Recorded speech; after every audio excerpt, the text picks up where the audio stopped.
I don't know if y'all are familiar with Flat Stanley. He's this little guy, there was a book about him, and he was a fellow who was flattened, accidentally flattened. And he learned that this was to his advantage because he could put himself in the mail and travel around the world. And now teachers use him all over the world, and what they do is they have their students mail him and have their friends and relatives write back about his adventures. And from that they learn about geography and that sort of thing. And I got involved with Flat Stanley when my nephew Austin sent me one. And of course, being who I am, I had to make Flat Stanley do his roots. And since I live in Williamsburg, Virginia, it was only natural that he would have some colonial roots. And so I'm about to take you on his tour of his roots in Williamsburg, Virginia.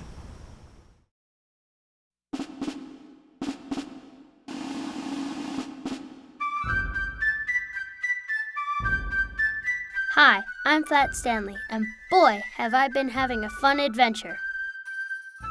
My friend mailed me to Virginia to visit his Aunt Maymay. She's a genealogist, and that means she helps people find out about their ancestors. So Aunt Maymay has been helping me with my family tree. She told me that the National Archives in Washington, D.C. has lots of records, so that seemed like a good place to start. She packed me up, and off we went to the National Archives to start looking at the census records. The microfilm reader was a little tricky to use, but I got the hang of it, as you can see here. After we finished at the archives, we walked around Washington and saw some very strange and interesting sights. Here I am with a painted horse, and with an awesome statue from Asia.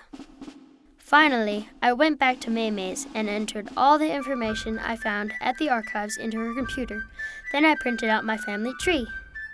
I discovered that one of my first ancestors to come to America was Rolf Pancake.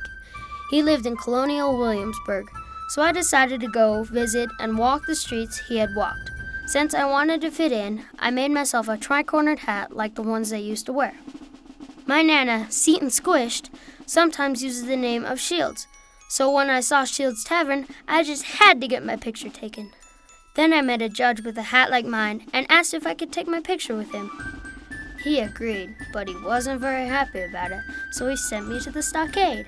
I didn't mind though, because some of my new friends came and talked with me while I did my time. Then I went and hung out where they lived, but they were couch potatoes, and I like to stay active, so I looked for something else fun to do. At the National Archives, I learned that one of my ancestors went to California during the gold rush in 1849. I asked Maymay if we could go to California, and she thought it would be fun to go to San Francisco, so she agreed. In San Francisco, I did all the things tourists like to do. I rode the cable cars, and went to Chinatown, and then to the Embarcadero, and finally to the old Alcatraz prison. I even met one of the former inmates, wearing his striped prison uniform. But what I liked best of all was the chocolate. I even found some with my name on it. When we got back to Virginia, Maymay asked me to stay a little longer, but I told her that I missed my friends in Florida, so she agreed to mail me back. I wonder where I'll go next. Your friend, Austin Flat Stanley.